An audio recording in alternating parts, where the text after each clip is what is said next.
વિદ્યાર્થી મિત્રો, અમારી યુટ્યુબ ચેનલ ટીચિંગ મેથ્સ સેલ્જિયમમાં આપનું હાર્દિક સ્વાગત છે। ધોરણ 8 વિષય વિજ્ઞાન પ્રકરણ 4 દહન અને જ્યોત તેમાં જે મોસ્ટ એમપી 40 એમસીક્યુ પ્રકારના પ્રશ્નો છે તેનું આજે આપણે સોલ્યુશન કરીશું।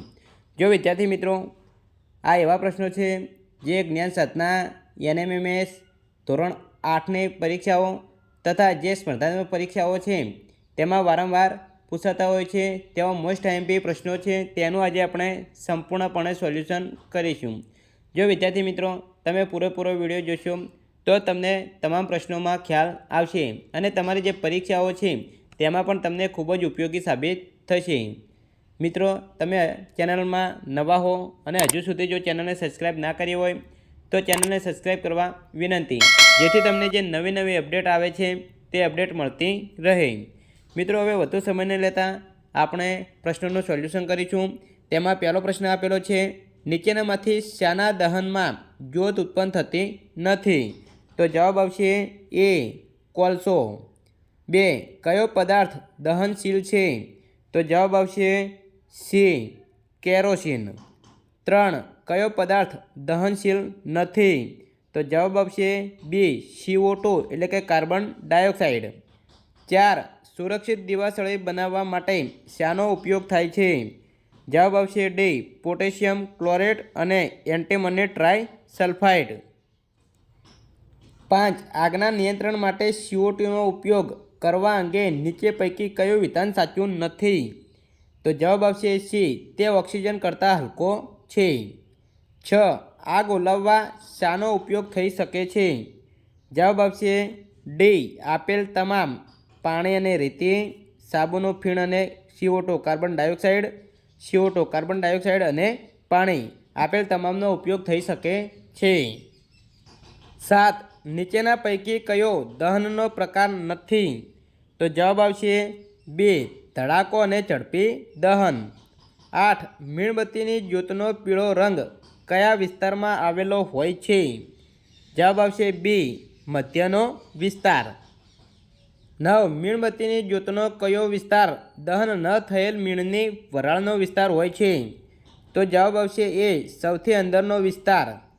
10 મીણબત્તીની જ્યોતના સૌથી ગરમ ભાગ માટે શું સાચું છે? તો જવાબ આવશે સી ભૂરો રંગ સૌથી બહારનો વિસ્તાર સંપૂર્ણ દહન। 11 મીણબત્તીની જ્યોતના અપૂર્ણ દહનવાળા વિસ્તાર માટે શું સાચું નથી?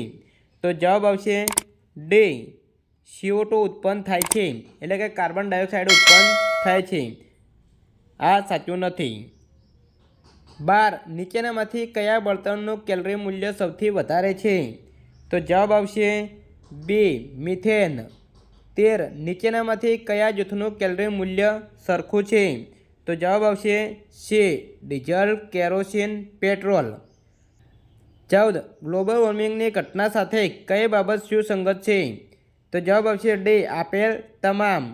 એ હવામાં કાર્બન ડાયોક્સાઇડનું વધુ પ્રમાણ, બી પૃથ્વીના વાતાવરણના તાપમાનમાં વધારો, સી ધ્રુવ પ્રદેશો બરફ પીગળે છે જેને લીધે દરિયાની સપાટી ઉપર આવે છે, આપેલ તમામ વિધાન સુસંગત છે। 15 ગ્લોબલ વોર્મિંગ કયા વાયુની દેન છે? તો જવાબ આવશે એ CO2। 16 જે રાસાયણિક પ્રક્રિયા દરમિયાન પદાર્થ ઓક્સિજન સાથે પ્રક્રિયા કરીને ઉર્જા ઉત્પન્ન કરે છે તેને ખાલી જગ્યા કહે છે? જવાબ આવશે બી દહન। 17 બળતણનું કેલરી મૂલ્ય દર્શાવવા માટેનો એકમ જણાવો? જવાબ આવશે સી કિલોજૂલ પ્રતિ કિલોગ્રામ। 18 જંગલમાં લાગતી આગને શું કહે છે? જવાબ આવશે બી દાવાનળ। 19 સીએનજીનું પૂરું નામ જણાવો? જવાબ આવશે સી કોમ્પ્રેસ્ડ નેચરલ ગેસ। 20 સૂર્યમાં કઈ પ્રક્રિયાને લીધે પ્રકાશ અને ઉર્જા ઉત્પન્ન થાય છે? જવાબ આવશે બી ન્યુક્લિયર। 21 દીવાસળીને સળગાવવા ઘસવાથી સપાટી પર કયા પદાર્થોનું મિશ્રણ હોય છે? તો જવાબ આવશે ડી લાલ ફોસ્ફરસ અને કાચ। 22 સૌથી સામાન્ય અગ્નિશામક કયું છે? તો જવાબ આવશે એ પાણી। 23 સોને ઘરેણાં બનાવવા જ્યોતના કયા વિસ્તારનો ઉપયોગ કરે છે? જવાબ આવશે છે સૌથી બહારનો વિસ્તાર. 24 1 કિલોગ્રામ બળતણનું સંપૂર્ણ દહન થવાથી ઉત્પન્ન થતા ઉષ્મા ઉર્જાના જથ્થાને શું કહે છે? જવાબ આવશે છે કેલરી. 25 એસિડ વર્ષા માટે કયા વાયુ જવાબદાર છે? જવાબ આવશે છે સલ્ફર અને નાઇટ્રોજનના ઓક્સાઇડ. 26 વ્યક્તિના કપડાને લાગેલી આગ ઓલવવા તેને શા માટે તાંબલા વડે લપેટવામાં આવે છે? તો જવાબ આવશે ડી. એ અને બી બંને સાચા છે, કારણ કે અહીં એ વધુ આગ લાગતી અટકે છે અને બી હવામાંથી મળતા ઓક્સિજનનો પુરવઠો અટકાવે છે.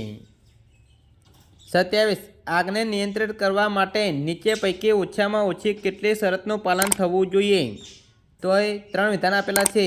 1 બળતણને દૂર કરવું જોઈએ. 2 હવામાંથી મળતા ઓક્સિજનના પુરવઠાને અટકાવવો જોઈએ. 3 બળતણનું તાપમાન તેના જ્વલનબિંદુ કરતાં ઘટાડવું જોઈએ. તો એ જવાબ આવશે એ વિધાન 1, 2 અને 3 પૈકી કોઈપણ એક શરતનું પાલન થવું જોઈએ. 28 દહનશીલ પદાર્થને સળગાવવા માટેના નીચેમાં નીચા તાપમાનને શું કહે છે? જવાબ આવશે બી જ્વલનબિંદુ. 29 જ્યારે કોઈ જગ્યાએ ભયાનક આગ લાગે ત્યારે આગ પર કાબૂ મેળવવા માટે અગ્નિશામક સેવાને જાણ કરવા માટે તમે કયા નંબર પર સંપર્ક કરશો? તો જવાબ આવશે ડી 101. 30 અગ્નિશામકનું કાર્ય જણાવો. જવાબ આવશે ડી. એ અને બી બંને, એટલે કે હવાના પુરવઠાને બંધ કરવાનું અને બળતણનું તાપમાન નીચું લાવવાનું.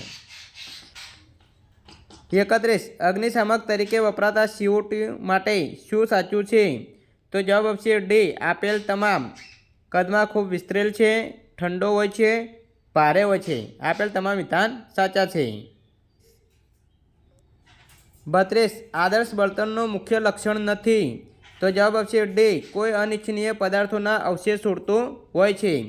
33 દહનના કયા પ્રકારમાં ગરમી, પ્રકાશ અને ધ્વનિની ત્વરિત પ્રક્રિયા થાય છે?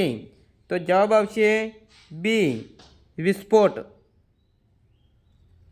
34 નીચેનામાંથી ઘર વપરાશમાં વપરાતા કયા પદાર્થનું જ્વલનબિંદુ નીચું છે? જવાબ આવશે સી કેરોસીન. 35 કેલરી મૂલ્યને આધારે બળતણના સ્વરૂપોને ચડતા ક્રમમાં ગોઠવો. તો જવાબ આવશે એ લાકડું, ડીઝલ, હાઇડ્રોજન. 36 રાંધણ ગેસના સિલિન્ડરમાં વપરાતા બળતણનું કેલરી મૂલ્ય કેટલું છે? જવાબ આવશે સી 55,000 કિલોજૂલ કિલોગ્રામ. 37 તેલથી લાગેલ આગને નિયંત્રિત કરવા કયો ઘરેલું પ્રયાસ કરશો? જવાબ આવશે ડી. બી અને સી બંને. રેતી નાખવી, સાબુના ફીણવાળું પાણી નાખવું. 38 મયુરી દ્વારા 4.5 કિલોગ્રામ બળતણનું સંપૂર્ણ દહન કરવામાં આવ્યું.